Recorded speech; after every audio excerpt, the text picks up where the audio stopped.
इसकी ब्राइटनेस कैसे बढ़ाते हैं? थोड़ा ब्राइट करें इसको।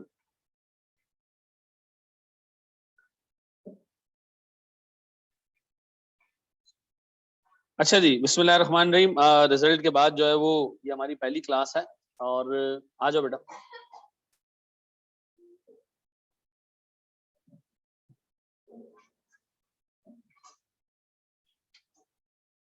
से आवाज आ रही है जनाब? सर हमारी रिजल्ट के बाद ये फर्स्ट क्लास है और कुछ लोग इस क्लास में ऐसे भी हैं जिन्होंने लास्ट अटेम्प्ट में पेपर दिया है। ठीक है जी, अब चूंकि हमारे सामने अपने पहले बैच का रिजल्ट आ चुका है, ठीक है, तो हम थोड़ा सा उस पर बात कर लेते हैं, देन फिर हम आगे बढ़ते हैं।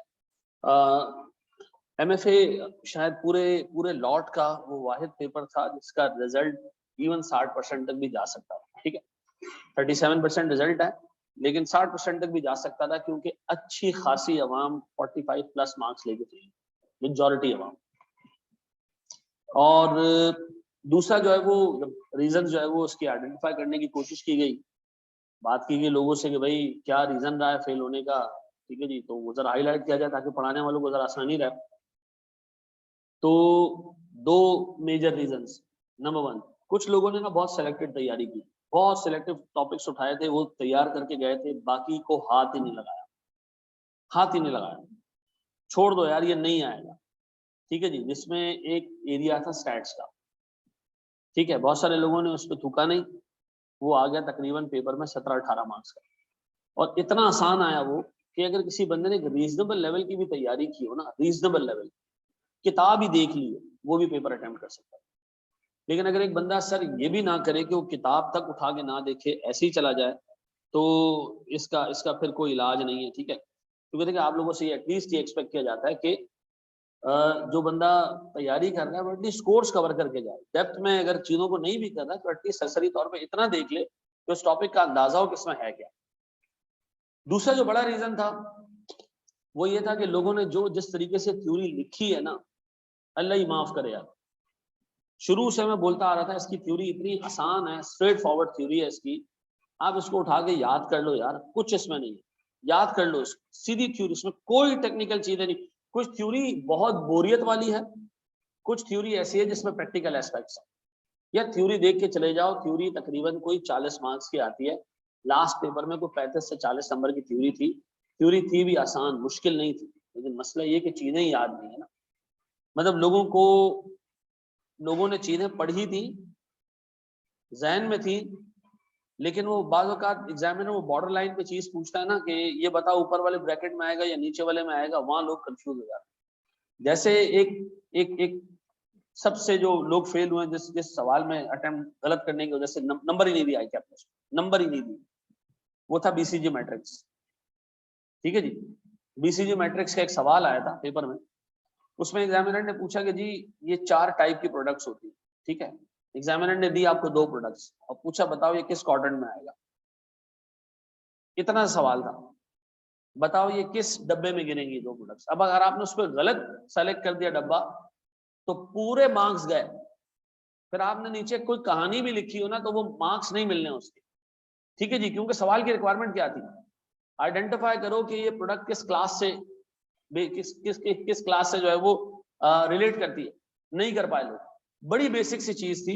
BCG मैट्रिक्स कहता है जनाब, या तो आप मार्केट में लीडर हो, लीडर का मतलब जिसके पास मार्केट का सबसे ज्यादा शेयर होता है, ऐसा, और या तो आप कुछ भी नहीं।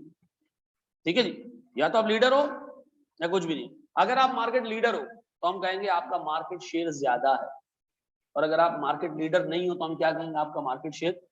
एग्जामिनर ने बड़ा जबरदस्त काम किया, उससे कहा मार्केट में 2 ही प्लेयर्स हैं, एक के पास 52% होल्डिंग है, दूसरे के पास 48% है। ठीक है जी, 40 और 48 और 52। अब बताएं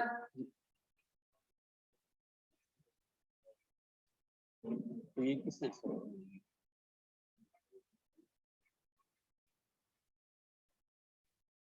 चलो ठीक है। अच्छा जी,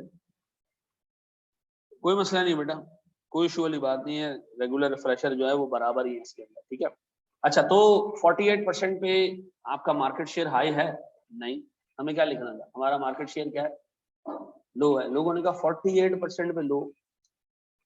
48% पे कैसे लो हो सकता है, बेड़ा गर्क कर दिया।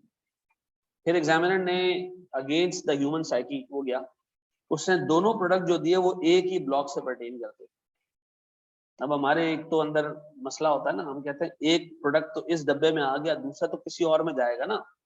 एग्जामिनर ऐसे कैसे कर सकता है कि दोनों प्रोडक्ट ऐसे पूछे जो एक ही डब्बे में जा रहे हैं, ये कैसे हो सकता है। प्रोडक्ट का नाम क्लासिफिकेशन थी डॉग, दोनों प्रोडक्ट डॉग कैसे हो सकते हैं, एक डॉग होगा एक कैश का होगा।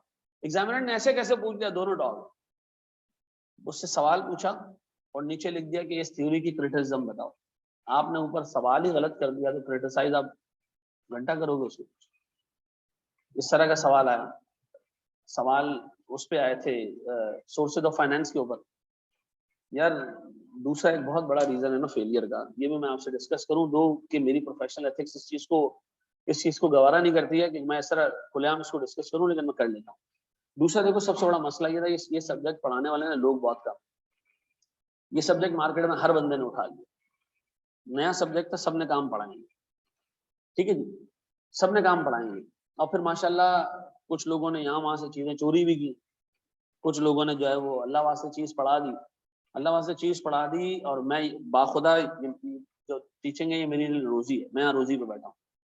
कल मैं किसी टीचर का वो सुन रहा था, क्लास सुन रहा था, वो फेसबुक पे उन्होंने जो है वो यूट्यूब का कोई लिंक दिया हुआ था, मैं खोल रहा था एमएफए का लेक्चर, और एक पॉइंट पे आया, मैंने कहा अगर इससे ये पढ़ा दिया ना तो मैं समझ जाऊंगा कि यार ये उस्ताद है टीचर। उसने कहा जी कमर्शियल पेपर शॉर्ट टर्म होता है, लॉन्ग टर्म नहीं होता। ठीक है, छोटी सी मिसाल दे रहा हूँ। बच्चे नहीं आगे पूछ दे सर किताब में लॉन्ग टर्म में भी आ रहा है, उसने कहा किताब में गलत दिया है। मुझे अंदाजा हो गया कि ये जहाज जो है ना हर बंदा अपने हिसाब से उड़ा रहा है, कोई पेट्रोल डाल रहा है, कोई भंग डाल रहा है, ठीक है जी, जिसके हाथ जो आ रहा है वो इसको चला रहा है। देखो मेरी तुम लोगों से रिक्वेस्ट ये रहेगी कि जो चीज भी टीचर पढ़ाए ना उसको किताब से वेरीफाई करें। आई कैप की किताब में एक सिंगल जगह पे भी मिस्टेक नहीं है, ये मैं आपको बता सकता हूँ। ठीक, आई कैप की किताब मैंने पूरी पूरी की पूरी किताब से लास्ट टाइम चीजें पढ़ाई है, not even a single place जहां मैं आइडेंटिफाई कर सकूं कि यार ये मिस्टेक है। ठीक है जी, आप लोगों ने किताब को फॉलो करना है। दूसरी चीज जो मेरी इल्तिजा यार, चाहे तुम्हें बोरियत हो, चाहे तुम्हें अच्छा लगे, चाहे तुम्हें बुरा लगे, भाई थ्योरी में कुछ चीजें जो आपको याद करनी है। ठीक है, याद इन द सेंस ये कि आपको पता होने चाहिए, पॉइंट्स क्लियर होने चाहिए, जो पॉइंट्स आ रहे हैं वो आपको याद होने चाहिए। ठीक है, ये फैक्ट है कि आपको, जैसे एग्जाम में आते हैं ओपन क्वेश्चंस। ओपन क्वेश्चन समझते हो क्या? मैंने आपको बताया जी, कभी भी किसी कंपनी को अगर आपने रीड करना है तो उसके ये 4-5 एस्पेक्ट्स देख लिया करो। ठीक है, सवाल पेपर में आता है ओपन एंड, वो आपको कहेगा जी एक कंपनी है जो सर्जिकल गुड्स बना रही है, आप एक काम करें उसके स्वॉट एनालिसिस लिखें, स्ट्रेंथ्स लिखें, वीकनेसेस लिखें, ठीक है जी, उसकी जो है वो अपॉर्चुनिटीज और थ्रेट्स को आइडेंटिफाई करें। ठीक है जी, तो लोगों ने कहा सवाल में तो कुछ भी नहीं। भाई सवाल जब इस तरह का आता है कि जी एक कंपनी है, उसका नेचर ऑफ बिजनेस आपको बता दिया, तो इसका मतलब ये कौन सा क्वेश्चन है? ओपन एंड क्वेश्चन है। ओपन एंड का मतलब अब आप अपने जहन में लाओ एक ऐसी कंपनी जो सर्जिकल गुड्स बनाती है, ठीक है जी, और लिखो उसके बारे में, उसकी स्ट्रेंथ्स क्या होंगी, वीकनेसेस क्या होंगी। ठीक है, एक होटल इंडस्ट्री है, उसने कहा एक मियाँ बीवी है जो एक होटल चलाते हैं, एक मियाँ बीवी है जो होटल चलाते हैं। ठीक है जी, हस्बैंड भी पढ़कर आया हुआ है इसके बारे में, खाने बनाने के बारे में पाकिस्तान से बाहर से, और जो है वो वाइफ है वो भी एक्सपर्ट कुक है। ठीक है, सिर्फ वो रेस्टोरेंट में जो है वो चीजें ऑफर करते हैं, ऑनलाइन ऑफर नहीं करते। उसने इतना लिख दिया, फिर आपको कहा बताओ इसका पैटर्न एनालिसिस करो, इसकी शॉर्ट एनालिसिस करो। अब हमने क्या किया, जो सवाल में चीजें गिवन है वही निकाल के सामने रख दी। ये नहीं है, ये सवाल था ओपन एंड। इसका क्या मतलब है, आप सोचो, अपना दिमाग लगाओ, इस सवाल से बियॉन्ड भी कुछ चीजें जो तुम्हें पता होनी चाहिए। एक होटल इंडस्ट्री का सबसे बड़ा मसला क्या है? क्या मसला है? पेरिशेबल गुड्स है सर उसकी, वो अगर प्रोडक्शन कर दे और वो ना बिके तो लॉस है। ठीक है जी, सबसे बड़ा मसला ये कि उसकी लाइफ बड़ी लिमिटेड होती है। आप उठा के देखो जितने भी आपको बड़े फूड रेस्टोरेंट नजर आएंगे, 4 साल बाद उनका आता पता भी नहीं होगा। ठीक है ना, वो मंदी वाला आया था, रिदान मंदी जी, आप जाओ आपको मुंह भी नहीं लगाए, अब आप उसको मुंह नहीं लगा रहे हो। तो मसला ये कि यार आप लोगों ने चीजें याद भी करनी है और उसको अप्लाई भी करना है। और सवाल आएंगे, कुछ सवाल ऐसे होंगे जो ओपन एंड होंगे। ठीक है, ओपन एंड में आपको अपना दिमाग लगाना पड़ता है और लिखना पड़ता है, सवाल में वो चीजें नहीं आ रही होंगी, ये दिमाग में रखें। ठीक है, देखिए अब आप लोगों ने, एक मेरी इल्तिजा है, ठीक है जी। मैं रोज हर दूसरे तीसरे दिन आपको एक होमवर्क देता जा रहा था टिल द टाइम कि रिजल्ट और रमजान का एक पैच आ गया जिसमें हमने कंटिन्यू नहीं किया। मैं दोबारा से ये प्रैक्टिस शुरू करूंगा, ठीक है जी। कल मैंने FAR1 का एक क्विज लिया। हमारे पास FAR1 में रेगुलर में कुछ 700 के करीब स्टूडेंट्स हैं। दूसरा बैच आया उसमें तकरीबन 200-250 स्टूडेंट हैं। कस्में दिलवा दी, हलफ दिलवा दिए, फिर भी लोगों ने जो पेपर दिया सिर्फ 160 लोगों ने बस। ये मैं आपको सुबह की पोजीशन बता रहा हूँ। तो इसका मतलब यार आप लोग ये डिसाइड करके बैठ गए हो कि हमने जो नसीब में जूते लिखे हुए ना वो खाने हैं, ठीक है जी। हम उसको अवॉइड नहीं करेंगे। ए अल्लाह हम कुछ भी नहीं करेंगे, तू ही आएगा, तू ही कुछ करेगा तो करेगा, तू ही हमें जलील करेगा तो हम कुछ करेंगे, खुद से कुछ नहीं करेंगे। देखिए काफी सारे बच्चे जो पेपर में फेल हुए ना, उसमें एक और रीजन था, पेपर लोगों से पूरा भी नहीं। 15 नंबर 16 नंबर एवरेज छूटे सब। रीजन यार वो पेपर्स में गए तो गो थ्रू नहीं किया था, मतलब वो पेपर सिनेरियो तो क्रिएट ही नहीं हुआ कभी, पेपर तो दिया ही नहीं, क्विज तो दिया ही नहीं कभी। क्विज जो होता था हम कहते थे यार जब तैयारी होगी हम तब देंगे, जब तैयारी होगी हम तब देंगे। तुम्हें पता है, ऑनेस्ट टू गॉड मैं तुम्हें एक बात बताता हूँ, मैं अपनी जिंदगी कैसे गुजारता हूँ। मैं एक मोटो पे चलता हूँ। आपको पता है दुनिया का सबसे बड़ा झूठ पता है क्या है? अच्छा टाइम आएगा तो काम करेंगे, अच्छा टाइम कभी नहीं आता। जब तैयारी होगी तब क्विज दूंगा, कभी भी नहीं होगी। क्विज दोगे तो तैयारी होगी, ये मैं आपको बता दूं। उल्टा हिसाब है, फेल हो गए ना शर्म आएगी, यार ये तो आता ही नहीं है, किताब खोल लोगे घर जाके।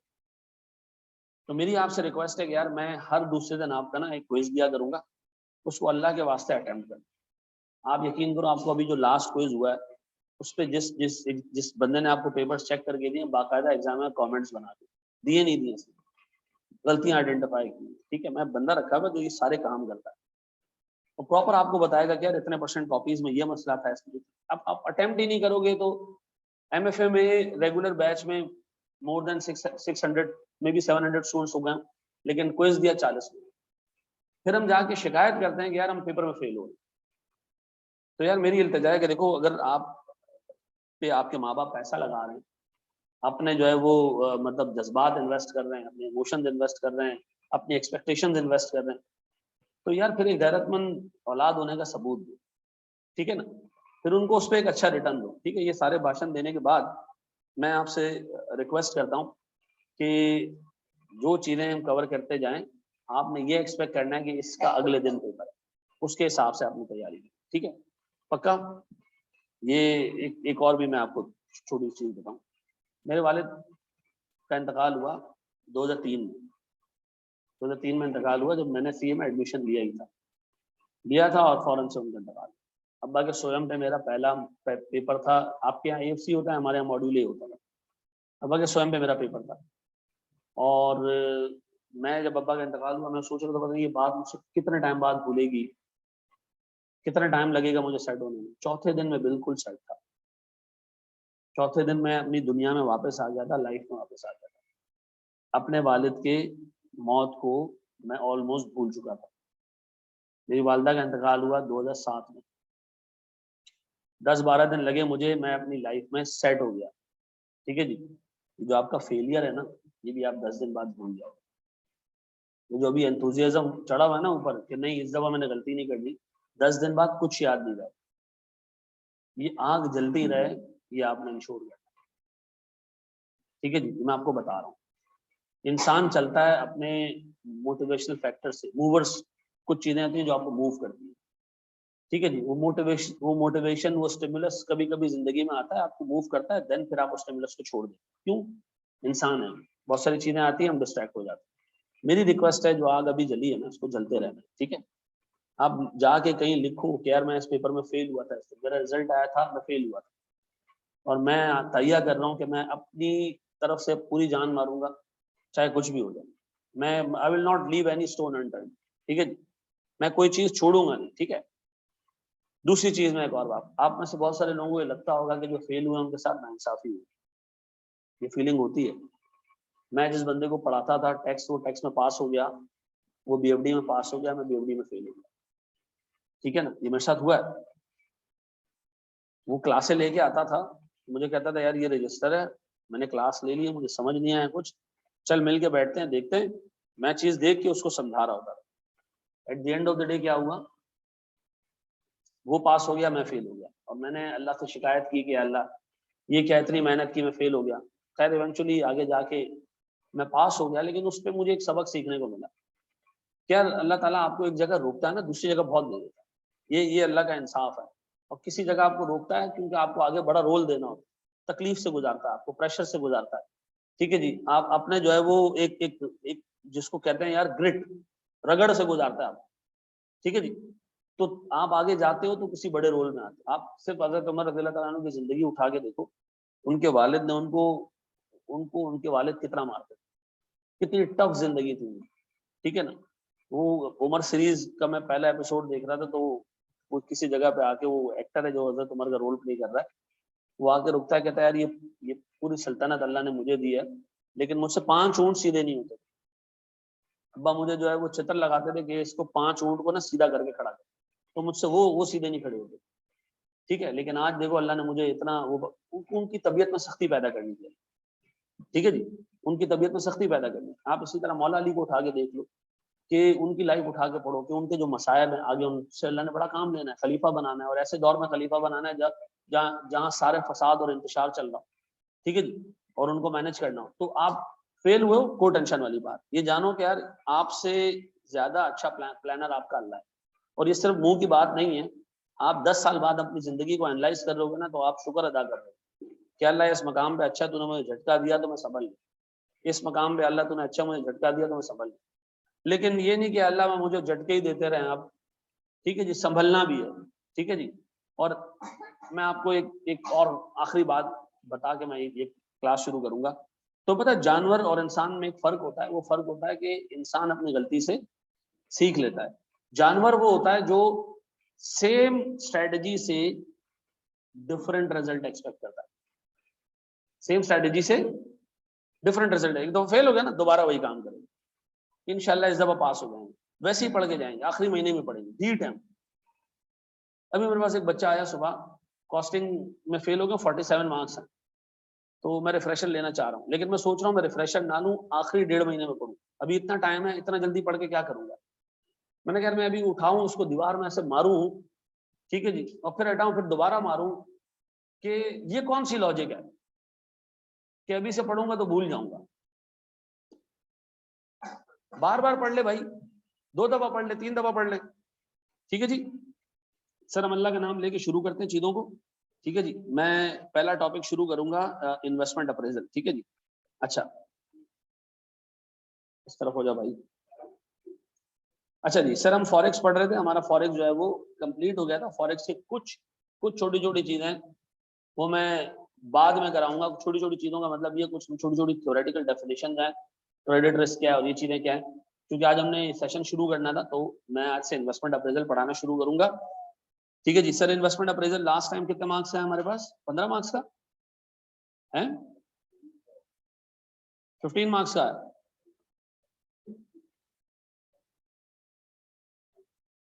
पंद्रह मार्क्स है सर। अच्छा जी सुनिएगा दोस्त, जी बिल्कुल बेटा अब्दुल्ला जी। कवर क्या क्या हो गया है? अच्छा कवर हो गया वैक और फॉरेक्स। ठीक है जी, अच्छा अब इसको एक काम हम ये करेंगे कि जो बच्चे अभी ज्वाइन कर रहे हैं उनकी हम तादाद देख लेते हैं कि वो कितनी है, देन फिर हम डिसाइड करेंगे इधर आप लोगों को रिकॉर्डेड देना है या फिर आप लोगों को जो है वो उन 2 टॉपिक्स को सेपरेटली लेके चलना है। थोड़ा सा मुझे टाइम लगेगा, उसके अंदर मैं डिसाइड करके आपको बताऊंगा। मोस्ट प्रॉब्ली जो हमने चीजें कवर कर ली हैं वो रिकॉर्डेड पड़ी हुई हैं, उठा के आप देख सकते हो, बड़ा तमीज से उसको हमने कवर किया। ठीक है जी, और देख लेते हैं कि सर अगर बच्चे काफी ज्यादा हैं तो हम सेपरेट सेटअप रख लेंगे उसका। ठीक है जी, अच्छा जी सर, इन्वेस्टमेंट अप्रेजल का मतलब क्या है सर? इन्वेस्टमेंट अप्रेजल है क्या सर? इन्वेस्टमेंट अप्रेजल का मतलब ये है कि जब आप कोई कंपनी कोई नया प्रोजेक्ट शुरू करती है पैसा कमाने के लिए, तो कंपनी के सामने बहुत सारे प्रोजेक्ट्स हैं। जैसे मिसाल के तौर पर आज सुबह हम बैठ के डिसाइड कर रहे थे, मेरे पास कॉल आई कि एक ब्रांड है इंग्लिश टॉक के नाम से, और मैंने बाखुदा पहली दफा सुना था। इंग्लिश टॉक के नाम से एक ब्रांड है और बड़ा ब्रांड है जी, इंग्लिश लैंग्वेज पे जो है वो काफी काम है इनका। अगर आपने जो है वो इसकी फ्रेंचाइज खरीदनी है तो बताएं। ठीक है जी, उसी वक्त एक दोस्त बैठा था, उसने कहा यार एक काम करो जरा अल्फा कॉलेज का भी एक फ्रेंचाइज अवेलेबल है, आपने लेना है तो आप वो ले लो। तीसरा मेरे ध्यान में ये चल रहा था कि क्यों ना हम ARTT का A लेवल्स का सेटअप खोलें, ऐसा है। तो हमारे सामने काफी सारे प्रोजेक्ट्स हैं, पैसे इतने नहीं है कि तीनों में डाल दें, हैं इतने सारे पैसे नहीं है। और दूसरा हमने इन तीनों को भी क्या करना है, पहले इवैल्यूएट करना है कि इन तीनों में से सबसे अच्छा प्रोजेक्ट कौन सा है। तो ये जो काम हम करेंगे ना इन प्रोजेक्ट्स में से सबसे अच्छा प्रोजेक्ट कौन सा, ये आइडेंटिफाई करने के लिए जो काम करेंगे उसको हम कहते हैं इन्वेस्टमेंट अप्रेजल। यानी आपने क्या करना है, प्रोजेक्ट वो ढूंढना है जो आपको बेहतरीन रिजल्ट दे, बेहतरीन return they. Return in the sense कैसे, पैसों की सूरत में, कैसे, कैश की सूरत में, प्रॉफिट की सूरत में नहीं। किसमें, याद रखो इन्वेस्टमेंट अप्रेजल जब भी करने जाओगे this will always be about cash, ये प्रॉफिट के बारे में नहीं होता, ठीक है जी।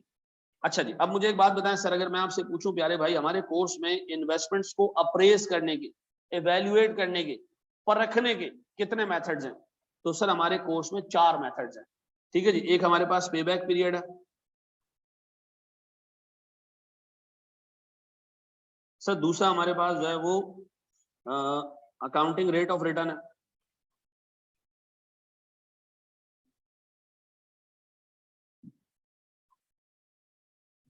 तीसरा सर हमारे पास नेट प्रेजेंट वैल्यू है,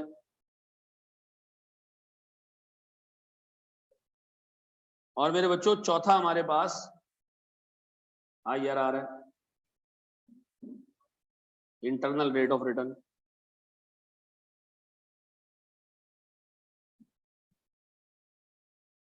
ठीक है जी, ये 4 मेथड्स हैं सर, ये 4 मेथड हमने सीख रहे हैं सर। मोस्ट प्रॉब्ली सवाल जो है वो NPV और IRR पे ही आएगा, ठीक है जी। लेकिन ये 2 मेथड ऊपर के जो है वो MCQ जो छोटे सवालों में आ सकते हैं, ठीक है जी। शुरू करें जनाब।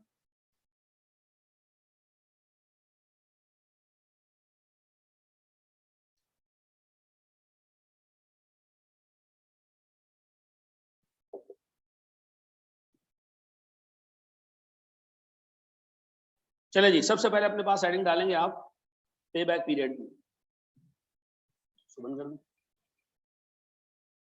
यहाँ रखते ना, सामने भी रख दिया करो, बहुत लगाने। ARR सिलेबस में है, ठीक है जी, वो रेशियोज में डिस्कस हुआ है, ठीक है जी। रिटर्न ऑन कैपिटल एम्प्लॉयड का दूसरा नाम है, ठीक है जी। पूछ लेगा सवाल और हम वहां कंफ्यूज हो जाएंगे ARR कहां था, ठीक है जी। ऑनलाइन बेटर है या फिजिकल, ये तो एक बड़ा वो सवाल है, मतलब हर बंदे के लिए, हर बंदे का इससे जवाब अलग ही होगा। मैं होता तो मैं ऑनलाइन रिकॉर्डेड, मुझसे आज पूछना अगर मैं दोबारा स्टूडेंट बनूं आप कौन सा मोड पे जाके पढ़ोगे, मैं कहता ऑनलाइन रिकॉर्डेड, जब दिल करेगा तब पढ़ूंगा। मेरी तबीयत है, मैं सुबह 4 बजे उठ जाता हूँ, टीचर तो नहीं आएगा ना मेरे, ठीक है जी। और फिर ऑनलाइन रिकॉर्डेड मोड में सबसे अच्छी बात क्या है, आपको एक चीज समझ नहीं, आप पीछे करो, फिर देख लो, फिर पीछे करो, फिर देख लो, टीचर की हटेगी भी नहीं, ठीक है। आप यहाँ टीचर से तीसरा सवाल पूछते हो, वो कहता है यार समझ नहीं आ रहा, पागल हो गया, उधर उधर देख, उसकी हटेगी ही नहीं, बार बार पीछे करो, ठीक है जी। और दूसरा ये कि हमारे यहाँ पोर्टल में एक अच्छी फैसिलिटी है कि आपने जितनी दफा लेक्चर देखना देखो, कोई टेंशन नहीं, ठीक है जी, ये रिस्ट्रिक्शन नहीं, बाकी भाई आपकी अपनी मर्जी। अच्छा जी सुने प्लीज, बोर्ड पे देखना दोस्त, हम डिस्कस करने जा रहे हैं पे बैक पीरियड।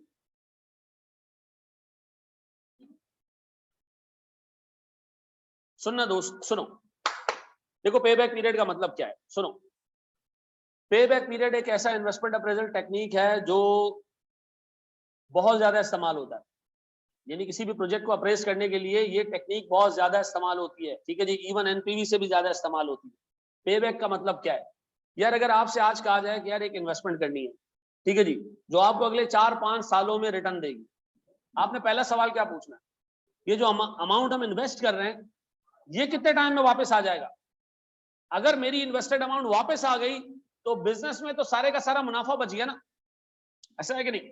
हमने ARTT में पैसा इन्वेस्ट किया था 1 करोड़ रुपए, वो पहले साल ही वापस आ गया, तो इसका मतलब है जो सब कुछ पड़ा हुआ ये क्या है, ये मुनाफे में काम कर रहे हैं। क्या होगा, छुट्टी होगी तो चले जाएंगे यहाँ से, हमारे कौन से बाप का है, ठीक है जी।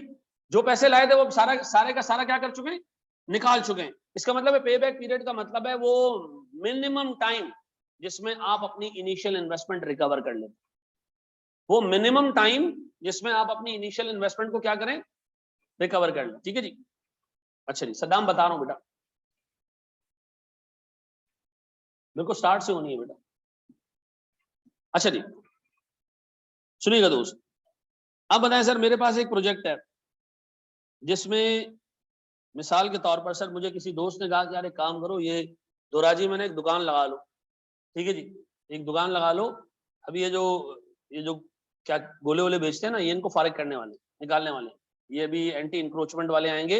ये सब जो ठेले खड़े हैं ना दोराजी में, देखा काफी सारी बड़ी मार्केट है गोले, ये सब हटाने वाले। फायदा किसको होगा उधर, जिसकी दुकान होगी, दुकान बना ले भाई वहां पे, एंटी इंक्रोचमेंट वाले इसको उठाने वाले, दुकान लगा लो। मैंने कहा दुकान लगाने पे खर्चा कितना आएगा, उसने कहा दुकान लगाने पे तुम्हारा खर्चा आएगा 5 लाख का। कितने का? 5 लाख का। अब मैं टेंशन में हूं कि 5 लाख कितनी जल्दी वापस आ जाएंगे, ये 5 लाख जो मैं इन्वेस्ट कर रहा हूं कितनी जल्दी वापस आ जाएंगे। तो सर वापस कैसे आएंगे, गोले बेच के आएंगे सर। आप जब सर 5 लाख की दुकान लगाओगे उसके बाद क्या करोगे, वहां बैठ के ताश तो नहीं खेलोगे ना, गोले बेचोगे। तो गोले बेचने से क्या होगा सर, आप जो नेट कैश फ्लो मिलेगा वो आपकी इनकम है। ऐसा कैश में बात करेंगे हम, प्रॉफिट में बात नहीं कर रहे। मुझे एक बात बताओ सर, मेरा अंदाजा है कि दुकान लगाने के बाद मुझे हर साल 1 लाख रुपए नेट कैश बचेगा, 1 लाख रुपए का नेट कैश बचेगा। आपने मुझसे पूछा जो नेट कैश है वो कांस्टेंट होगा सारे सालों में सेम होगा। मैंने कहा जी इंशाल्लाह, उम्मीद है कि हर साल 1 लाख 1 लाख 1 लाख, 20 नहीं होंगे, 90 नहीं होंगे, कितने होंगे, 1 लाख 1 लाख 1 लाख, कितने सालों तक मिलते रहेंगे। उसने कहा वो जिंदगी भर मिलते रहेंगे। अब मैंने कहा जिंदगी भर मिलते रहेंगे वो तो ठीक है, मेरा 5 लाख रुपया कितने सालों में रिकवर होगा। तो मुझे एक बात बताओ, क्या मेरे जो कैश इनफ्लोज है वो कांस्टेंट है, हैं? तो सर मैं निकाल रहा हूं पे बैक पीरियड, किस तरह, initial outlet divided by annual inflow. कितना भैया initial outlet, 5 lakh, divided by annual inflow कितना आ रही है, 5 ईयर्स। 5 सालों में हमारा पैसा क्या होगा, वापस मिल जाएगा। इसके आगे जो पैसे मिल रहे हैं, मैंने कहा वो अभी हम कंसिडर नहीं कर रहे, वो हम कंसिडर नहीं कर रहे हैं।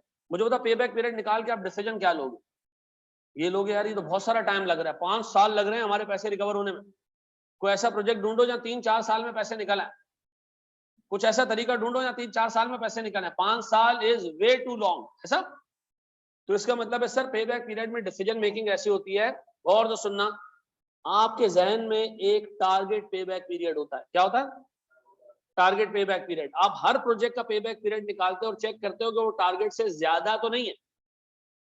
जैसे मेरा टारगेट मिसाल के तौर पर इधर था 3 साल, क्या नजर आ रहे हैं प्रोजेक्ट कितने सालों में पैसे देगा, 5 सालों में। मैं इस प्रोजेक्ट को रिजेक्ट कर दूंगा, क्या करूंगा, रिजेक्ट कर दूंगा। दो में भी ये प्रोजेक्ट बहुत प्रॉफिटेबल हो, लेकिन मैं कह रहा हूं रिस्की बहुत है। 5 साल तक हमें दुकान चलानी पड़ेगी in order to only recover the initial investment. भाई बहुत बड़ा टाइम है ये, 5 साल में पता नहीं कितनी गवर्नमेंट चेंज हो जाए, क्या पॉलिसीज आ जाए, भाई मैं फंस जाऊंगा। मेरा टारगेट पे बैक पीरियड है 3 साल को। भाई ये कोई ऐसा नहीं है कि 3 साल ही हर जगह पे, ये हर जगह डिफरेंट हो सकता है। एक सीमेंट कंपनी बनाओगे तो 3 साल में तो मतलब आपको 5% भी अपनी इन्वेस्टमेंट कवर नहीं कर पाओगे। ठीक है जी, क्योंकि उसको लगाने के लिए आपको अरबों रुपए का प्लांट लगाना पड़ेगा। अब मुझे एक बात बताएं सर, पे बैक पीरियड में डिसीजन मेकिंग कैसे होती है।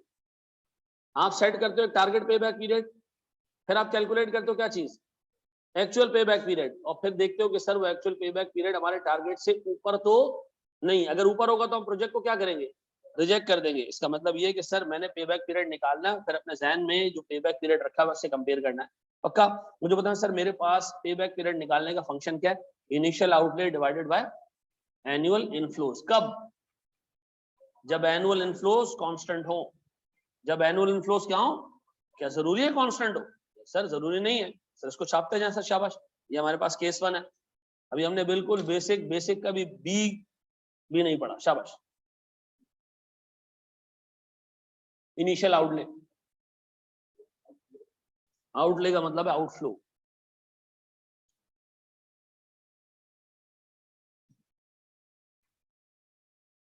नहीं ये बेटा एक्चुअल पे बैक पीरियड निकाला है, टारगेट तो हमारे जहन में होगा ना जी। बढ़े हम आगे, शाबाश शाबाश शाबाश मेरे बच्चों। नहीं, वो आपको कहेगा कि कैश फ्लोस कांस्टेंट हैं या नहीं है। अगर नहीं होंगे तो फिर आप ये तरीका यूज नहीं कर सकते, फिर आपको डिफरेंट तरीका इस्तेमाल करना पड़ेगा।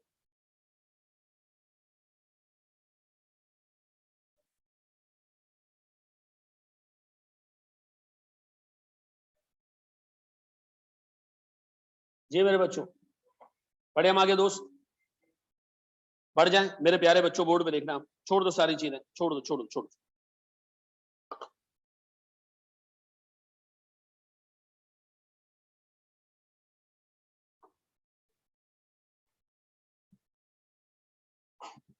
भाई हमारी एमएफए की बुक है पूरी, जो नए बच्चे हैं उनकी तला के लिए वो किताब आपको खरीदनी पड़ेगी, ठीक है ना। सर खरीदनी क्यों पड़ेगी, वो तो ऐसी साथ होनी चाहिए। नहीं बेटा,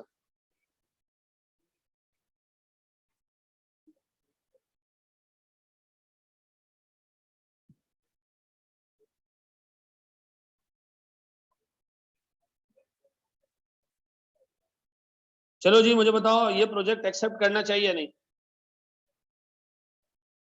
जल्दी बताओ, शाबाश। ये प्रोजेक्ट एक्सेप्ट करना चाहिए या नहीं?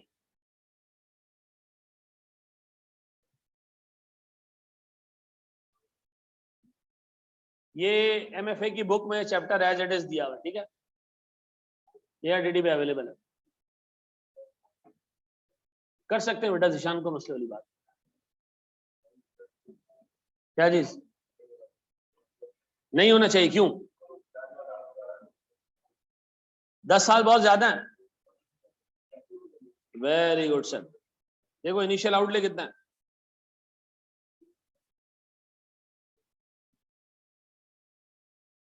1 लाख। तो पहन के बैठना पड़ता है। इनिशियल आउटले कितना है भैया? 1 लाख। सर एनुअल इनफ्लोस कितने हैं? 9,500। क्या नजर आ रहा है?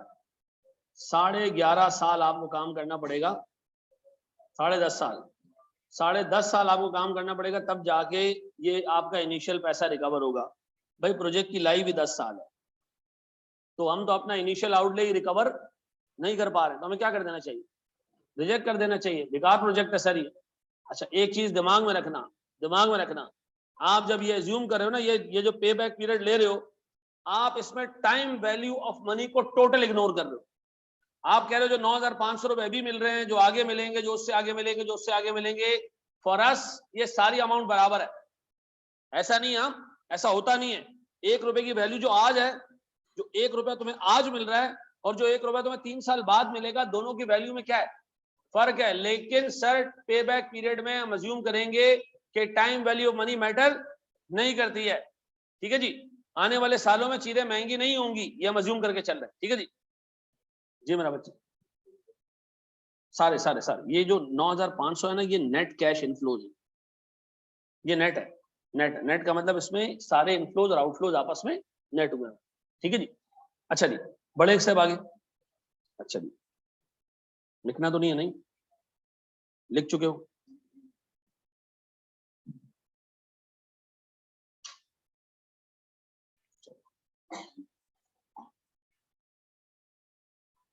ये अजम्पशन बहुत रॉन्ग है, बिल्कुल इतनी रॉन्ग है कि पढ़ना ही नहीं चाहिए। अच्छा जी, कह रहा तुम्हारा पास हो गया,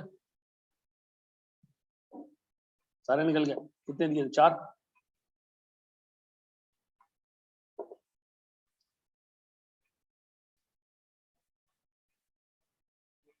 चलो जी, एक बच्चा था आरटीटी का, वो यहाँ बैठा रहता था काफी सारे लोगों के साथ, तो मैंने बड़ा जलील किया, लास्ट टाइम फेल हो गया था, तो मैंने कहा भाई ये सारी उल्टी सीधी हरकतें छोड़, ठीक है, घर पे जाके बैठ, पढ़ाई कर। वो अल्लाह का शुक्र है पास हो गया। पास हो गया तो मिठाई उठाई लेकर आया था 2 दिन पहले, लेकिन रो रहा था। कहता है सर इस 4 पेपरों के लिए बहुत कुछ छोड़ना पड़ा है। ठीक है जी, तो मैं आपको बता रहा हूँ बहुत कुछ छोड़ दो, नहीं तो क्वालिफाई नहीं होगी, ठीक है जी। ये कुछ मखसूस लोगों को मैंने क्लास में बोला है, जो इस वक्त हंस भी रहे हैं, ठीक है जी। बढ़े हम आगे, आगे आओ। सुनो जरा दोस्त, बोर्ड पे देखो। और नहीं क्लास के बाद कर लेना बिल्कुल। चलो क्लास के बाद नहीं, 5:30 बजे करना, बोर्ड पे देखना। सर मुझे एक बात बताओ, मैंने एक प्रोजेक्ट शुरू किया, उसके लिए मैंने खरीदी एक मशीन 1 लाख रुपए की। कितने की? 1 लाख रुपए की। मेरे बच्चों इनफ्लोज जो मुझे मिलेंगे ना, और तो सुनना, इनफ्लोज जो मिलेंगे, नेट इनफ्लोज। इनफ्लोज का मतलब जब मशीन खरीद लूंगा उसके बाद इस पर चीजें बनाऊंगा, बेचूंगा, तो जो नेट इनफ्लोज होंगे आने वाले सालों में, सर 4 साल हमारा प्रोजेक्ट चलेगा, जो कैश नेट इनफ्लोज होंगे, पहले साल 25,000, दूसरे साल 40,000, तीसरे साल 60,000 और चौथे साल 50,000। बस ये 4 सालों बाद ये प्रोजेक्ट खत्म हो जाएगा, मशीन खराब हो जाएगी, टूट जाएगी, तबाह हो जाएगी। उसके बाद फिर हम एक दफा बैठेंगे कि हमें मजीद एक मशीन खरीदनी चाहिए या नहीं। इस वक्त इस डिसीजन को देखते हैं। बताओ क्या इस पर्टिकुलर प्रोजेक्ट का पे बैक पीरियड निकालने को दिया जाए तो उसके कैश इनफ्लोस कांस्टेंट हैं? नहीं। अब मैं वो फंक्शन इस्तेमाल नहीं कर सकता, initial outlay divided by inflows. अब मुझे क्या करना पड़ेगा सर? अब मुझे कैलकुलेट करना पड़ेगा क्यूमुलेटिव नेट इन्वेस्टमेंट मेथड। ठीक है जी। सर क्यूमुलेटिव नेट इन्वेस्टमेंट क्या है वो जरा सुनो मेरे बच्चों, पहले देखो इसको, लिखना नहीं, 2 मिनट रुक जाओ। मैं कहूंगा यार opening investment, recovery, closing investment. बताओ आपने पहले साल के स्टार्ट पे कितने रुपए इन्वेस्ट किए? 1 लाख। बेटा इसमें 25,000 रुपए पहले साल रिकवर हो जाएंगे, ऐसा? ये निकल गया जी 25,000। कितना रह गया? 75 रह गया, आउटस्टैंडिंग रह गया 75,000। फिर 75,000 कितने रिकवर हो गए? 40। कितने रह गए? 35,000। फिर मेरे बच्चों थर्ड ईयर में 35 थे, दादा बातें नहीं, कितने आ गए? 60,000। तो सर अब तो रिकवरी एक्सेस हो गई, कितनी? अब बताओ कि मुझसे पूछे कि पे बैक पीरियड कितना है, तो मैं कहूंगा यार तीसरे साल में पैसे पूरे रिकवर हो गए। कब? तीसरे साल में पैसे पूरे रिकवर हो गए। बेटा गौर से देखना बोर्ड पे। अब मुझे एक अजम्पशन लेनी है, क्या cash flows only arise at year and और कैश फ्लोज आर कांस्टेंट। ऐसा? गौर तो सुनो मेरे बच्चों, मुझे एक बात बताओ, ये जो 25,000 रुपए मिले हैं तुम्हें, कब मिले?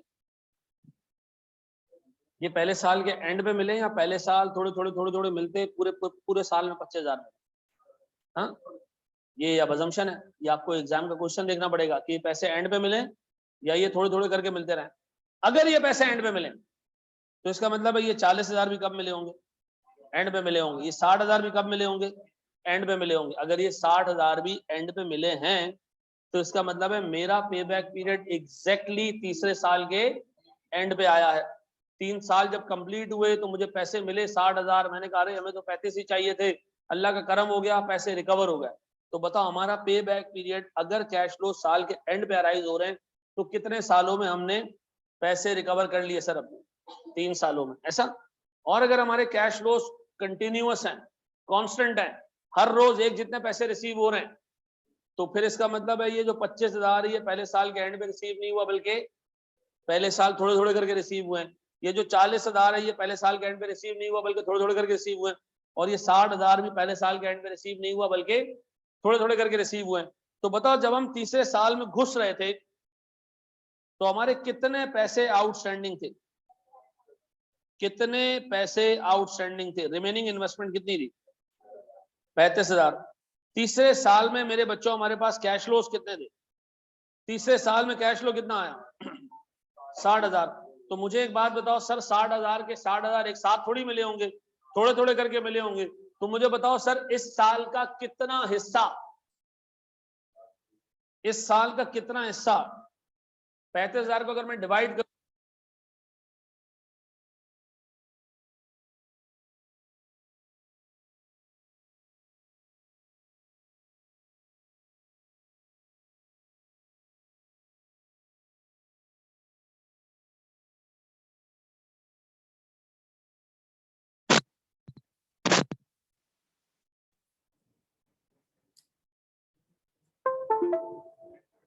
जी मेरे बच्चों, मेरी आवाज आ रही है?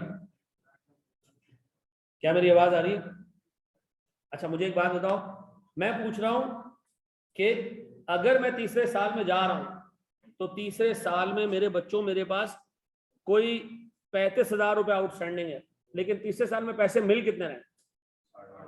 60,000 रुपये। मेरा सवाल है, जब मैं तीसरे साल में जा रहा हूं तो क्या पूरा साल मुझे तीसरा साल यूज करना है प्रोजेक्ट से पैसे निकालने के लिए? नहीं, मुझे साल का 58.3% हिस्सा इस्तेमाल करना है। अगर रोज एक जितना कैश मिल रहा है, रोज एक जितना कैश मिल रहा है, तो सर मुझे साल का पूरा हिस्सा इस्तेमाल नहीं करना, बल्कि उसका सिर्फ 58.3% यूज करना है। तो मुझे एक बात बताओ, 58.3% कितने महीने होते हैं? सर इसको मल्टीप्लाई करते हैं 12 से, तो महीनों में आ जाएगा ये कितने? एग्जैक्ट 7 आ रहा है सर, एग्जैक्ट 7 मंथ्स। ऐसा अगर इसको मैं डेज से मल्टीप्लाई करता तो डेज आ जाते, 365 से मल्टीप्लाई करते तो तुम्हें पता चलता डेज आ गए। बताओ मैं क्या लिखूं? मैं कहूंगा सर 2 years and 7 months। ऐसा सर अगर ये 35 की जगह 30 होता तो मैं कहता 6 महीने काम करना है, 60 पूरे साल में मिल रहे हैं तो 30 आधे साल में मिलते होंगे। ऐसा लेकिन सर आधे साल में हमें मतलब हमें टोटल 35 चाहिए, 60 में से 35, सर मुझे पता कितने परसेंट भैया में इसको चलाना पड़ेगा? सर 58%। इसका मतलब है सर मुझे 2 साल और 7 महीने इस प्रोजेक्ट को चलाना है, तो जाके मेरे पैसे रिकवर होंगे। ये बात समझ आती है सर? ये बात भेजे में बैठती है? अच्छा यहाँ पर हमने अज्यूम किया है कि डेली कांस्टेंट रिटर्न आ रहा है। बिल्कुल बिल्कुल बिल्कुल बिल्कुल बिल्कुल। अब बताओ अगर सर साल के एंड पे पैसे मिलने हैं तो पे बैक पीरियड कितना है? 3 साल। अगर सर कंटिन्यूअस कैश फ्लोज है तो 2 years and 7 months। ऐसा ये बात समझ आती है? पेपर में आपने आंखें खोल कर ये चीज देखनी है कि अजम्पशन एग्जामिनर ने क्या ली हुई है। ये बात भेजे में बैठती है मेरे बच्चों? पक्का? सर इसको कॉपी करें, शाबाश।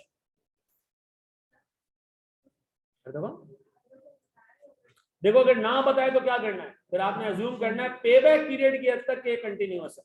ठीक है जी? इसका क्यूमुलेटिव नेट इन्वेस्टमेंट थोड़ा और ऊपर करें।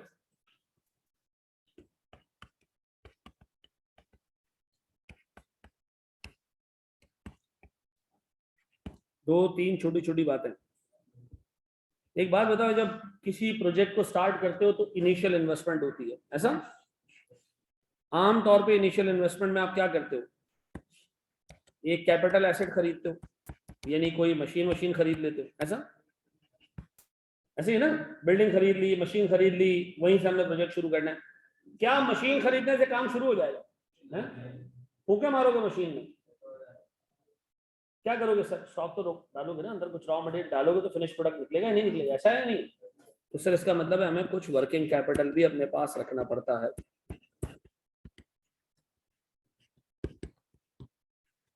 आसानी के लिए ना, for time being working capital का पूरा चैप्टर है आपके पूरे कोर्स में। ठीक है, वर्किंग कैपिटल को अज्यूम कर लो।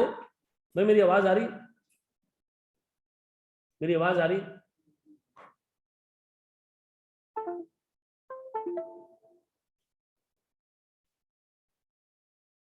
क्या मेरी आवाज आ रही? अब आ रही? अच्छा जी, सुनिएगा दोस्त, सुनिएगा मेरे प्यारे बच्चों। मैं कह रहा हूं जनाब, आपने एक कैपिटल एसेट खरीदना है, दूसरा क्या करना है सर? कुछ रॉ मटेरियल लेके रख लेना अपने पास। गौर तो सुनो, हमारी अजम्पशन होगी इस पूरे चैप्टर के अंदर कि अगर एग्जामिनर ने आपको कहा है कि यार शुरू में कुछ वर्किंग कैपिटल चाहिए, यानी कुछ आपने मटेरियल लेना है, कुछ रॉ मटेरियल लेना है, तो सर आप वो साल के पहले दिन खरीदोगे, इस्तेमाल कर दोगे पूरे साल में, फिर क्या करोगे? जो पैसे आएंगे इसी से दोबारा खरीद लोगे, फिर इस्तेमाल कर दोगे, जो पैसे आएंगे उससे दोबारा खरीद लोगे। तो बताओ हमारे आउटफ्लो कितनी दफा होगा?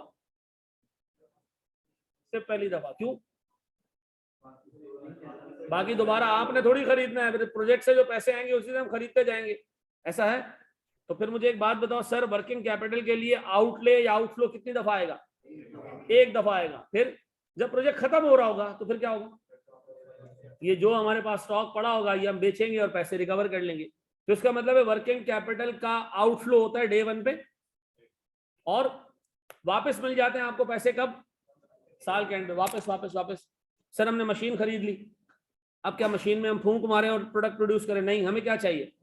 हमने रॉ मटेरियल भी डे 1 पे खरीद लिया, पैसे फंस गया हमारे रॉ मटेरियल में, इस रॉ मटेरियल से हमने फिनिश गुड्स बना के बेच दिए, पैसे वापस आ गए, ठीक है जी। फिर हमने क्या किया, दोबारा रॉ मटेरियल खरीद लिया, फिर हमने उसको फिनिश गुड्स बनाया बेचा, दोबारा रॉ मटेरियल खरीद लिया, फिर फिनिश गुड्स बनाया बेचा, दोबारा रॉ मटेरियल खरीद लिया।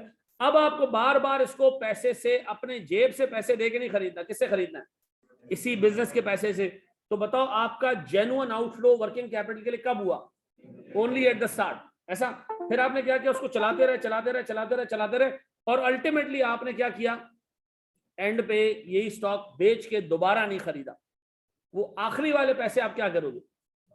अब बताओ वर्किंग कैपिटल का आउटफ्लो सिर्फ पहले दिन होगा, और सारे का सारा वर्किंग कैपिटल जो आपने इन्वेस्ट किया है वो एंड पे आपको वापस मिल जाएगा। मैं बहुत आसान अल्फाजों में समझा रहा हूं, सवाल करोगे चीजें थोड़ी सी डिफरेंट होंगी, आहिस्ता आहिस्ता उसको एक्सप्लेन करता जाऊंगा। अब बताओ सर, जब हम किसी प्रोजेक्ट में पैसा इन्वेस्ट करेंगे तो हमारे 2 इनिशियल खर्चे होंगे, कौन कौन से, एक तो कोई कैपिटल एसेट हमें खरीदना पड़ेगा, दूसरा sir working capital. Working capital का आउटले पूरी जिंदगी में सिर्फ एक दफा होगा, और एंड में आगे क्या हो जाएगा, रिकवर हो जाएगा। अब सुनो, मुझे बताओ, डेप्रिसिएशन क्लेम करने जाते हैं हम डेप्रिसिएशन बुक करते हैं, डेप्रिसिएशन का तो आइडिया है ना, कोई ऐसा पेज तो नहीं उसको डेप्रिसिएशन ही नहीं पता हो, क्योंकि आजकल सीए वालों को पढ़ाने में बड़ा ये मसला आ रहा है। एक कह रहा है जी मुझे तो कलमा ही याद नहीं है, ठीक है जी, वो FR1 शुरू किया, सर मुझे तो एंट्री नहीं बनाने आती, क्यों सर, वो मैंने कोविड के टाइम पे AFC पास किया था, उसके बाद अम्मा ने कमरे में घुसाया तो आज निकाला है, ठीक है जी, तो मैं आज आया हूँ क्लास लेने के लिए, उस वक्त का जो बंद हुआ था तो आज मैं निकला हूँ, सर उस वक्त जो है वो मैंने इंट्रो नहीं पढ़ा था, ठीक है जी, अब आया हूँ तो इंट्रो है ही नहीं, ठीक है जी, अब या तो मुझे इंट्रो पढ़ा दें, तो भाई ऐसा तो कोई पेश नहीं, इसको डेप्रिसिएशन समझ नहीं आता। डेप्रिसिएशन किस चीज पे मिलता है, फिक्स्ड कैपिटल एसेट्स पे या वर्किंग कैपिटल पे, वेरी गुड, अल्लाह तेरा लाख लाख शुक्र है, इतना याद है बच्चों को, ऐसा। अब सुनो, अगर वर्किंग कैपिटल शुरू में 100 रुपए का इन्वेस्ट किया आपने, सॉरी कैपिटल एसेट, प्रोजेक्ट के एंड पे भी ये 100 रुपए का ही होगा, नहीं ये कितने का होगा, मिसाल के तौर पर 20 रुपए का होगा। तो बताओ इस प्रोजेक्ट में ये कितना घिस गया, ये इस एसेट की जो घिसाई है या जो मेरा नुकसान है, ये मुझे डेप्रिसिएशन के तौर पे टैक्स वाले को अलाउ करना चाहिए। वर्किंग कैपिटल शुरू में हमने 40 रुपए इन्वेस्ट किए, एंड में कितना वापस मिलेगा, 40 ही मिलेगा, तो इसमें तो कोई डिक्लाइन आया ही नहीं, ऐसा। तो इसके अंदर मैं वैल्यू का डिक्लाइन या डेप्रिसिएशन क्लेम कर सकता हूं। तो बताओ इनिशियल आउटले में डेप्रिसिएशन सिर्फ किस चीज के ऊपर मिलता है, कैपिटल एसेट्स की परचेजेस पे। वर्किंग कैपिटल पे कोई डेप्रिसिएशन अलाउ, सर उसमें डिक्लाइन आना ही नहीं है तो मैं डेप्रिसिएशन किस चीज का क्लेम करूं, ऐसा। ये बात भेजे में बैठती है। तीसरी इंपॉर्टेंट चीज, ये जो रेजिडुअल वैल्यू का पैसा है, ये और ये कब मिलता है, प्रोजेक्ट के एंड में, आखिरी साल में या एंड में, there is a difference in आखिरी साल और एंड पे आखिरी साल में, एंड पे आखिरी साल में नहीं। आखिरी साल का मतलब आप कह रहे हो हर वक्त थोड़ा थोड़ा मिल रहा होगा, ऐसा नहीं है। ऐसा नहीं है कि प्रोजेक्ट का आखिरी साल है तो हमने मशीन के पहले जो है वो पाए बेच दिए, फिर हमने जो है वो एक पुर्जा बेचा, दूसरा बेचा, आखिरी दिन जो है वो हम सिर्फ स्टेयरिंग लेके खड़े थे बेचने के लिए, ऐसा नहीं है। आप इस पूरे सेटअप को बेचोगे कब, लास्ट डे पे जाके। अब मुझे एक बात बताओ, अगर तुम पे बैक पीरियड निकाल रहे हो और मैं तुमसे कहूं कि एंड में रेजिडुअल वैल्यू है, तो बताओ वो कब रिसीव होगी, वो एंड पे लास्ट डे पे जाके रिसीव होगी, वो कंटिन्यूअसली रिसीव, ये याद रखना। अब दूं सवाल एक, ये कॉपी कर लो सर। 3 पॉइंट्स मैंने आपको बताया इसमें। किसी भी प्रोजेक्ट को स्टार्ट करने के लिए आपको इनिशियल आउटले यानी कैपिटल एसेट लेना है, साथ आपने वर्किंग कैपिटल लेना, डन। जो आपका कैपिटल एसेट है, अगर टैक्स सवाल में होगा तो इस पर डेप्रिसिएशन मिलेगा, वर्किंग कैपिटल पे नहीं मिलेगा, ठीक है जी।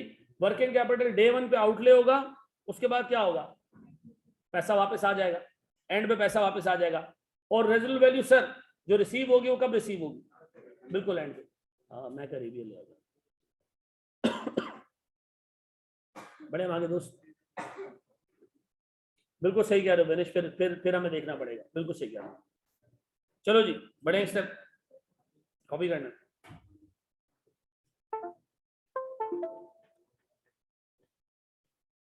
नहीं बेटा वो इंस्ट्रक्शंस दे रहा था मैं। चलो जी बड़े हम आगे,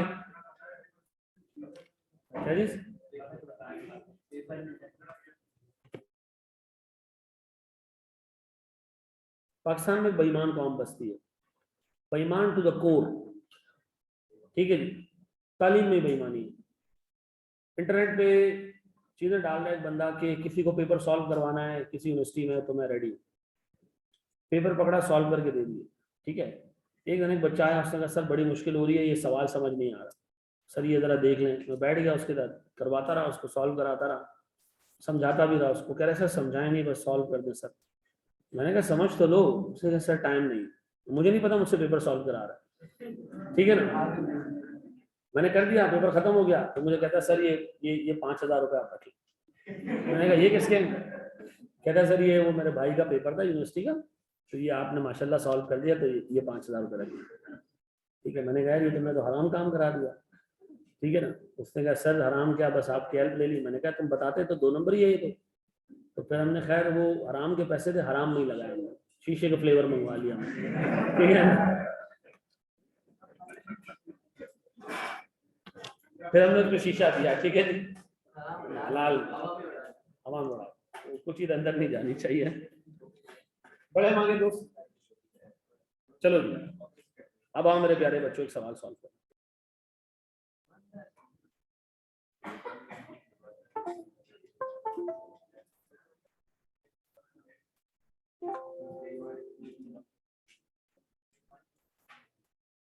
एक दिन मैंने एक आलिम साहब से पूछा था कि मेरा एक बैंक अकाउंट है, उसमें पीएलएस अकाउंट में ना कुछ सूद आ गया, कुछ इंटरेस्ट आ गया,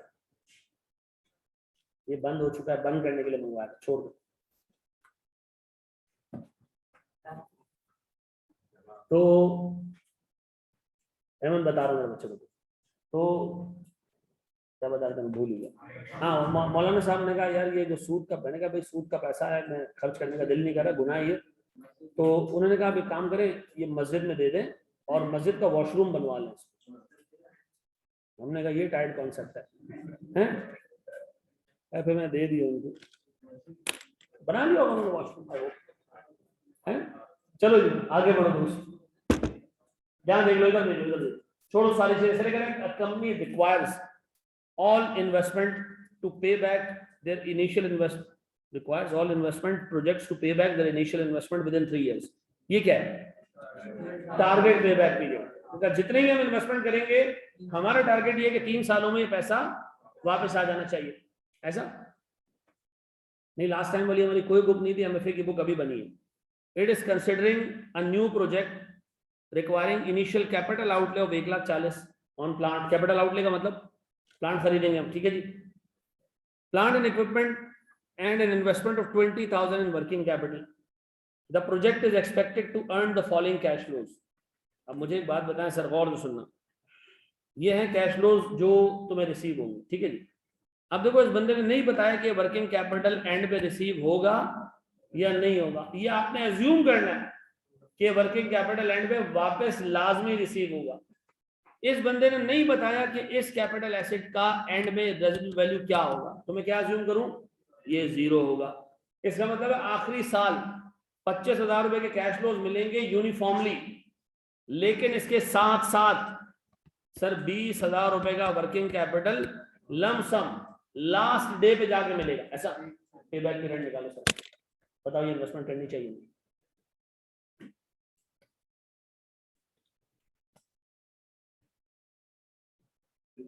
2 years and 9.3 months, ऐसा। चलो चेक कर दे जी। सर मैं क्या करूं जनाब? ईयर ओपनिंग, रिकवरी और क्लोजिंग। सर ईयर 1 है मेरे पास, कितना अमाउंट? ओपनिंग 1,60,000, रिकवरी कितने की हुई? 40 की। सर देन 1,20,000 हमारा आउटस्टैंडिंग रह गया, 1,20,000 यहाँ रह गया। रिकवरी कितने की हुई? 50 की, तो 70 रह गए। मेरे प्यारे बच्चों तीसरा साल, 70 आउटले कितने? 90,000 आ गया सर, तो 20,000 हम चले गए सरप्लस में, ऐसा। अच्छा जी, अब मुझे एक बात बताओ सर, लास्ट ईयर में हमें चाहिए थे 70,000, हमें मिले 90,000, तो बताओ सर हमारा कितना टाइम यूटिलाइज हुआ? कितना 9 पॉइंट नहीं, ये कितना आ रहा है 77.7%, ऐसा। अब बताओ सर, मैं 12 मंथ्स को मल्टीप्लाई कर रहा हूं मेरे बच्चों 77.7% से, क्या आ रही 9 मंथ्स सेफली 9.3 मंथ्स। आप चाहो तो 0.3 को मल्टीप्लाई कर दो 30 दिनों से, ठीक है जी, 10 दिन आ जाएगा, ठीक है जी। अब बताओ क्या कह सकता हूं मैं, 2 years एंड 9.3 मंथ्स, ये हमारा पे बैक पीरियड है, पक्का ऐसा है। अच्छा जी सर, प्लीज बोर्ड में देखिएगा दोस्त, किसी ने कॉपी करना, हम आगे बढ़ जाए, बढ़ जाए आगे। सर इसमें वो आखिर वाले 20,000 तो कंसिडर ही नहीं हो भाई, जरूरत ही नहीं पड़ी, उससे पहले पे बैक पीरियड आ गया। अच्छा देखो, मुझे पता था एक बच्चा जरूर पूछेगा, सर आपने यहाँ इसको नेगेटिव लिखा है, सर ऊपर आपने इसको पॉजिटिव लिखा था, रिकवरी को नेगेटिव लिखा था, तो भाई किसी एक को नेगेटिव कर दो, ठीक है जी, कुछ भी कर दो, ठीक है जी।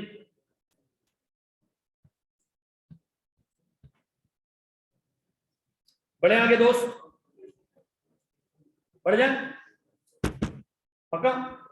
चलो मेरे बच्चों, बोर्ड पे देखना, यार ये कॉपी करना है, नहीं मैं बढ़ जाऊंगा बोला, या बढ़ जाए सर प्लीज बोर्ड पे, यहाँ देखिए यार। सर मुझे एक बात बता, टैक्स किस पे लगता है, टैक्स का इम्पैक्ट किस पे आता है, प्रॉफिट पे आता है या कैश फ्लोज पे आता है? सर प्रॉफिट पे आता है, टैक्स कैश फ्लोज पे नहीं लगता। इसका मतलब है टैक्स कैलकुलेट करते हुए पहले प्रॉफिट निकालना है। प्रॉफिट में और कैश फ्लो में फर्क क्या है भाई, प्रॉफिट में और कैश फ्लो में क्या फर्क है?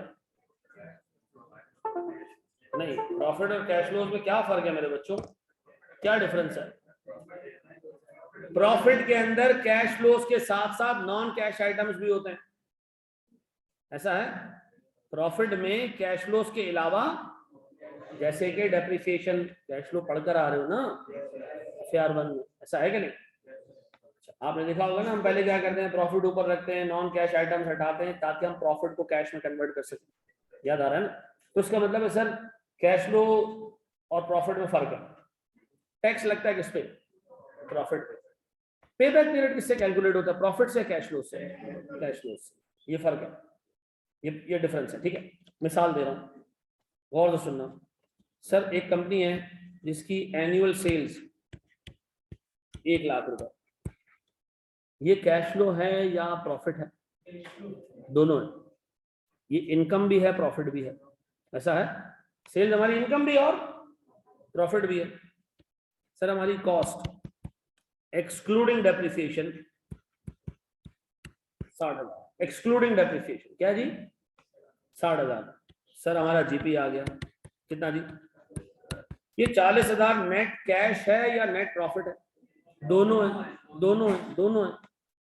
अब सुनो, मैं इसमें से माइनस कर रहा हूं डेप्रिसिएशन 25,000 का, कितना रह गया? अब बताओ ये 15,000 कैश है या प्रॉफिट है? सर ये कैश नहीं, ये है प्रॉफिट बिफोर टैक्स, ये कैश नहीं है। क्यों?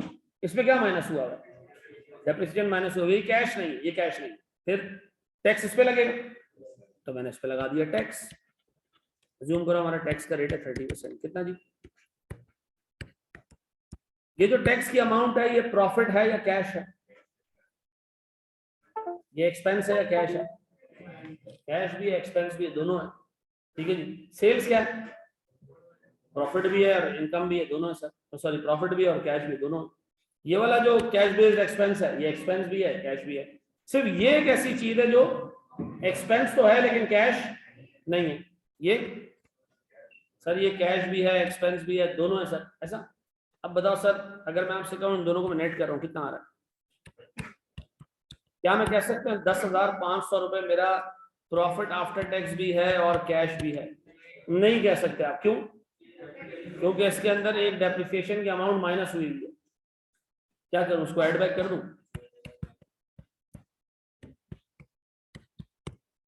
ऐड बैक कर दिया मैंने। अब बताओ इन दोनों को ऐड करूं तो क्या बनता है? ये हो जाता है 35,000।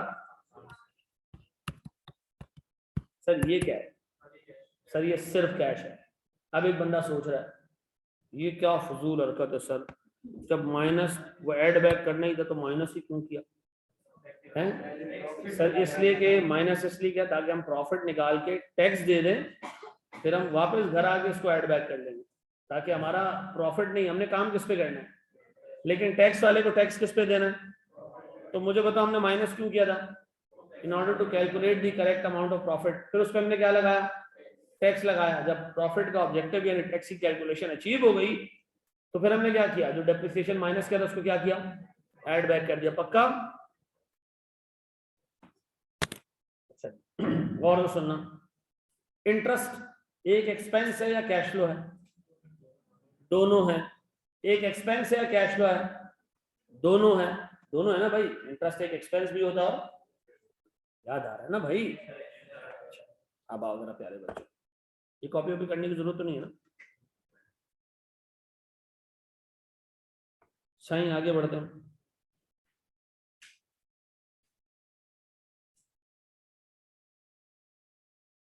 देख के सॉल्व करना है सवाल को। ये सवाल थोड़ा सा टेढ़ा है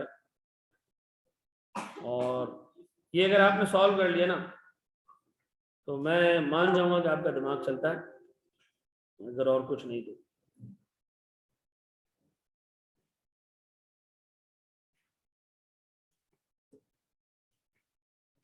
सर ये सवाल आप कहां कहां से उठा उठा के फेंक रहे हैं? आपकी किताब में से। शाबाश जी। मैं इसको रीड करूं? इनिशियल आउटले कितने का? 4 लाख का। फिर ये कह रहे हर साल हमारी सेल जाएगी कितने की? 4.5 लाख की सेल जाएगी हर साल। इस सेल्स को हासिल करने के लिए खर्चा कितना होगा? 70 का मटेरियल, 80 का लेबर, 66 का फैक्ट्री ओवरहेड, 20 का एडमिन ओवरहेड, 10 का जो है वो सेलिंग ओवरहेड। ये सारे खर्चे हैं। इसके अलावा 2 और खर्चे हैं। एक तो इंटरेस्ट आपने देना है 4 लाख रुपए, वो भी एक खर्चा है आपका। और इसके अलावा सर टैक्स का रेट आ रहा है तो टैक्स का भी एक खर्चा है, और जहां टैक्स आएगा वहां प्रॉफिट निकालना पड़ेगा। प्रॉफिट निकालना पड़ेगा तो डेप्रिसिएशन भी एक एक्सपेंस के तौर पे काउंट होगा। डेप्रिसिएशन किस तरह निकलेगा? 4 लाख रुपए का एसेट है, 3 साल लाइफ है, डिवाइड कर दो। नहीं भाई, रेजिडुअल वैल्यू माइनस करो, कॉस्ट माइनस डिवाइडेड बाय 3 साल। सर मुझे होगी वो कैश फ्लोज में इंक्लूड नहीं करनी, मैं बता रहा हूँ। बोर्ड पे देखो, बोर्ड पे देखो। एक सेकंड मेरा प्यारा भाई, रुक जाओ। पहले बताओ सालाना कैश फ्लोज कांस्टेंट है? हाँ। हर साल की सेल्स कितनी है? 4 लाख। प्यारा भाई 2 मिनट चुप हो जा यार। 4.5 लाख है। 4 लाख इनिशियल आउटले खाली। मुल्ला 4.5 लाख में से बेटा क्या माइनस करूं? ये 5 की 5 कॉस्ट माइनस कर। कितना? 246। ऐसा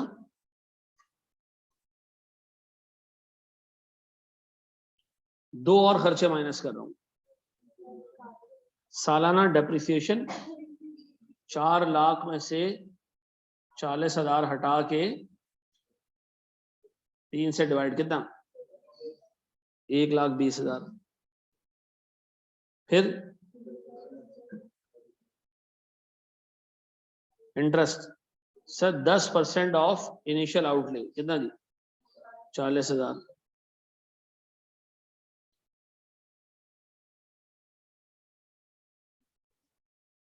क्या आ रहा है बताओ मेरे पास? Profit before tax 44।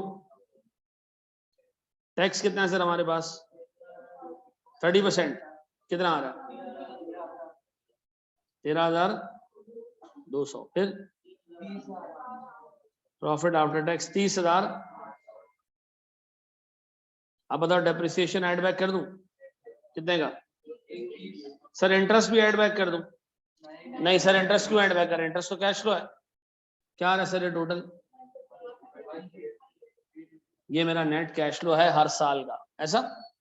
अब प्यारे बच्चों और सुनो और सुनो, मेरा ईयर 1 भी, ईयर 2 भी, ईयर 3 भी, मेरे जो कैश फ्लोज होंगे वो होंगे 1,50,800 यूनिफॉर्मली, 1,50,800 यूनिफॉर्मली, 1,50,800 यूनिफॉर्मली, और इसके अलावा एक रेजिडुअल वैल्यू मिलेगी कितने की, 40,000, but only at the end of 3rd year, ऐसा, नॉट बिफोर दैट। अब बताओ सर, मैं अगर आपसे पूछूं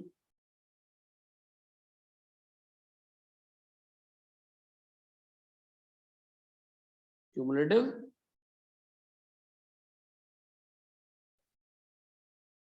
कैश फ्लोज, सुनिएगा दोस्त, मुझे बताएं मेरे पास ईयर ओपनिंग, फिर रिकवरी, फिर क्लोजिंग, ईयर 1 कितना, 4 लाख, इनफ्लो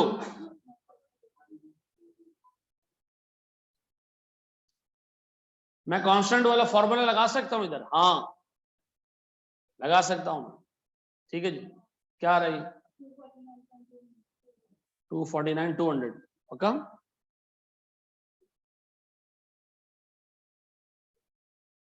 फिर मेरे बच्चों रिकवरी 1,50,800, फिर जी 50 98,400,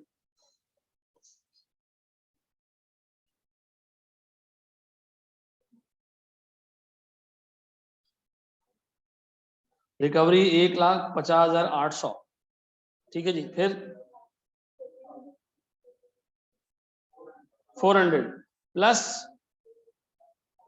वो लास्ट डे मिल रहा है, ऐसे ही है। प्लीज मेरे बच्चों बोर्ड पे देखो, लास्ट ईयर में जब आप घुसे थे तो आपके पास कितने पैसे आउटस्टैंडिंग थे, 98,400, आपको मिले कितने through out the year, Aahista Aahista 1,50,800, इसमें रेजुअली ऐड मत करना, वो यूनिफॉर्मली नहीं मिला, यूनिफॉर्मली नहीं मिला, वो कब मिला है, एंड पे आके। यूनिफॉर्म कैश फ्लो उसमें कितने थे, 150,800। अब बताओ, मैं काम कर रहा हूँ, 98,400 divided by, in search of 98,400 we got 150,800 uniformly, तो बताओ कितना पार्ट ऑफ द ईयर हमने इसको रिकवर किया।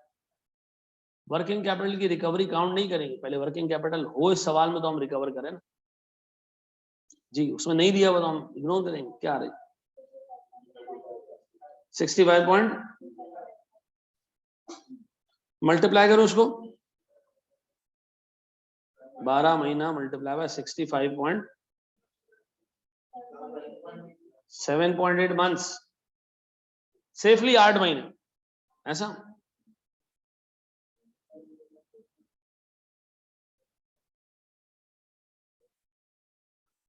ऐसे ही है मेरे बच्चों, कॉपी करो सर, शाबाश।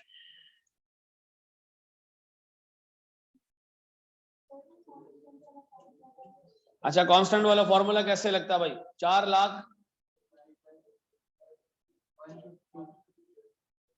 158,800, क्या आ रहा है देखो, 2.65, इसमें तो 2 तो ईयर हो गया, 0.65 को मल्टीप्लाई कर देना 12 से, कर सकते, जरूरत नहीं पड़ी ना, अगर ये आ जाता 3 पॉइंट समथिंग तो फिर मैं कहता ये गलत है पे बैक पीरियड। अब फिर हमने रेजुअल वैल्यू को कंसिडर करना है, और 40,000 है, वो कब रिसीव हुई होगी, एंड पे आ गया, हम कहते हैं जी हमारा पे बैक पीरियड है 3 साल। 98,400 कहां से आया, यहां से आया, ये कहां से आया, 249,200 में से जब हमने 150,800 रिकवर कर लिया तो ये बच गया, ये कहां से आया, ये यहां से आया, ये कहां से आया, 4 लाख में से 150,800 कवर किया तो ये बचा, ये सवाल में ऊपर से आ रहा है। चलो जी, चलो जी, अच्छा जी, आप लोगों के लिए एक छोटा सा क्विज मैंने तैयार किया हुआ सर, है? जब लिखना नहीं आएगा तो